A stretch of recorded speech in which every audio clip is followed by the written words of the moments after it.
হযরত জিবরাইল আলাইহিস সালাম নবী করিম সাল্লাল্লাহু আলাইহি সাল্লামের কাছে এসে একটি ঘটনা বর্ণনা করেছেন।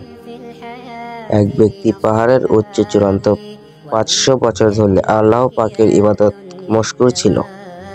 ওই পাহাড়ের চারদিকে লবণাক্ত পানি দ্বারা বেষ্টিত ছিল।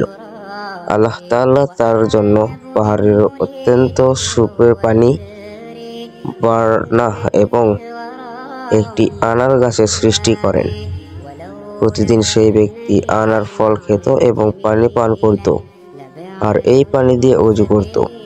সে ব্যক্তি আল্লাহ তাআলার কাছে এই দোয়া করত যে, হে আল্লাহ, আমার দেহ থেকে রূহ যেন সিজদা অবস্থায় কবর করা হয়। আল্লাহ তাআলা তার এই দোয়া কবুল করলেন। হযরত জিবরাইল আলাইহিস সালাম বললেন, আমি আসমানে আসা যাওয়ার সময় তাকে সিজদায় দেখতাম। কিয়ামতের দিন আল্লাহ তাআলা তার সম্পর্কে বলবেন, আমার এই বান্দাকে আমার রহমতে জান্নাতে প্রবেশ করাও। ওই ব্যক্তি বলবেন, না, বরং আমার আমলে বরকতে। তখন নির্দেশ আসবে, আমার নিয়ামত বিপরীতে তার কৃতমল পরিণত করো। পরিমাপ করা দেখা যাবে 500 বছরের ইবাদত খতম হয়ে গেছে এক চোখের নিয়ামতের বিনিময়ে। তখন আল্লাহ পাক নির্দেশ দিবেন, আমার বান্দাকে জাহান্নামে নিয়ে যাও। ফেরেশতা তখন তাকে নিয়ে রওনা হবেন। কিছু দূর যাওয়ার পরে ওই ব্যক্তি আরজ করবে, হে আল্লাহ, আমাকে তোমার রহমতে জান্নাতে প্রবেশ করাও। নির্দেশ আসবে, তাকে ফেরত নিয়ে আসো।